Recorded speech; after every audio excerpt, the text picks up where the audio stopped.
Hai, assalamualaikum teman-teman. Perkenalkan, nama saya Aulia Gibrani Haidir, kelas reguler B018, mahasiswa kesehatan masyarakat Universitas Halu Oleo.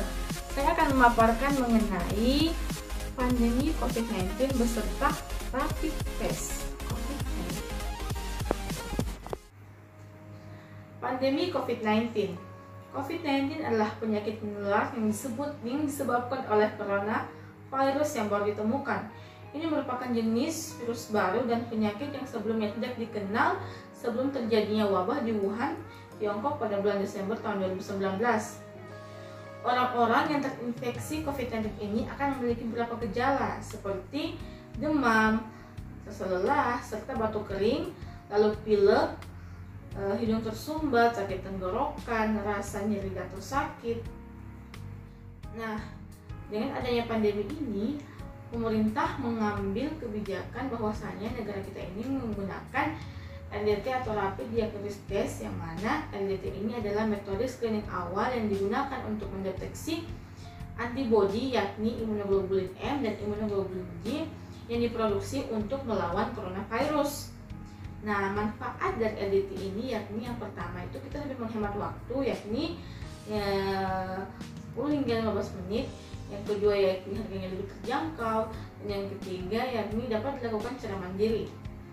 Nah, selanjutnya yakni kriteria orang yang rapid test. Kriteria orang yang rapid test ini yang pertama yakni OTG, orang tanpa gejala. Orang tanpa gejala ini yakni orang yang tidak memiliki gejala apapun namun pernah berkontak erat dengan orang yang terinfeksi COVID-19. Yang kedua yakni ODP, orang dalam pemantauan, yang mana orang yang pernah berada di suatu wilayah yang dengan penularan lokal.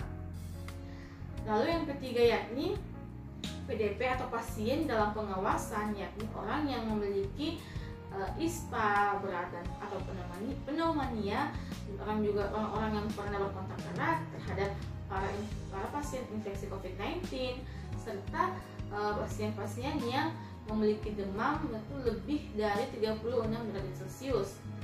Nah, selain itu pula ada pula kategori lainnya, yakni orang yang berhadapan langsung terhadap para pasien infeksi COVID-19 ini, yakni para petugas medis. Nah, ada pula kriteria profesi-profesi lainnya. Kriteria lainnya yakni yang bekerja secara sosial secara aktif seperti TNI, Polri, pedagang di pasar, serta pemadam kebakaran. Nah, baik, alat dan bahan pemeriksaan. Nah, alatnya itu seperti handscon, masker, capiler, strip imunoglobulin, lancet pen, lancet, kapas alkohol, serta rapid test. Lalu bahannya yakni seperti sampel darah yang akan diuji. Sedangkan APD yang diperlukan itu yakni seperti pelindung mata, pelindung wajah, penutup kepala, gaun medis, sarung tangan medis, lalu masker dan sanitizer, serta sepatu pelindung. Baik, pada tahapan pemeriksaan COVID-19. Nah, menurut Jaka Pradiaka, seorang dokter spesialis paru atau PDPI, mengatakan bahwasannya apabila pasien ingin memeriksa, maka menyertakan surat keterangan pemeriksaan kesehatan, yang mana surat pemeriksaan kesehatan ini pemeriksaannya itu meliputi pemeriksaan suhu badan, berat badan, tensi, cek darah, serta ronsen paru. Pertama, dokter akan melakukan wawancara, yang mana dengan wawancara ini akan diketahui apakah pasien memiliki gejala atau tidak. Nah, screening awal ini dilakukan di puskesmas, sedangkan seperti cek darah atau ronsen paru itu dilakukan di rumah sakit. Nah, apabila pasien memiliki gejala, maka akan dibedakan menjadi dua, yakni gejala ringan dan gejala berat. Gejala ringan itu seperti batuk, demam, pilek, sakit tenggorokan. Sedangkan gejala berat itu seperti memiliki sesak napas dan demam seseorang itu yang semakin lama suhunya semakin tinggi. Yang kedua, dokter akan melihat apakah pasien ini pernah berada di suatu wilayah yang mana wilayah tersebut telah terjangkit COVID-19 secara besar-besaran. Dan yang ketiga yakni dokter akan melakukan pelacakan terhadap pasien yang suspek. Nah, untuk menganalisis hasil dari pemeriksaan rapid diagnosis test COVID-19 yakni seorang pakar sekaligus praktisi kesehatan dan juga dekan Fakultas Kedokteran Universitas Indonesia, Dr. Arif Fahrul Syam, SPPD, KGLH, FMB menyatakan bahwa cara menganalisisnya itu dengan menggunakan dua indikator positif, yang mana menggunakan sampel darah dengan berbasis antibodi seseorang.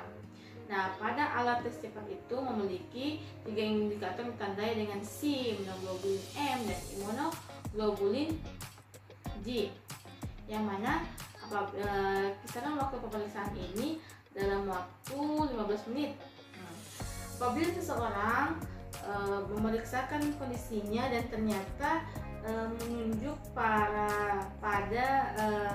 indikator C, maka seseorang itu dinyatakan negatif. Namun bukan berarti dinyatakan negatif itu dia betul-betul tidak terinfeksi. Bisa saja hal itu dikarenakan antibodinya itu belum terbentuk, karena biasanya terbentuk setelah 6 hingga 7 hari. Nah, apabila seseorang terus memeriksa dan hasil pemeriksaannya itu menunjuk pada indikator immunoglobulin M, maka seseorang itu berada pada fase awal infeksi. Nah, apabila hasil pemeriksaan mengarah pada 2 indikator yakni immunoglobulin M dan immunoglobulin G, maka seseorang itu telah berada pada fase infeksi aktif. Dan apabila setelah pemeriksaan seseorang ternyata merujuk hasilnya pada immunoglobulin G, berarti seseorang itu telah melewati masa infeksi atau sembuh, atau bisa dikatakan bahwasanya dia pernah terinfeksi COVID-19. Nah, Ari mengatakan bahwasannya apabila seseorang telah terindikasi positif, maka sebaiknya tetap harus dilakukan tes konfirmasi melalui tes molekuler yakni dilakukan di laboratorium.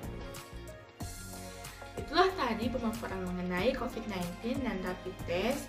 Semoga bermanfaat bagi kalian semua. Kurang dan lebihnya mohon dimaafkan. Jadi kalian jangan lupa like yang banyak, lalu komen, serta subscribe.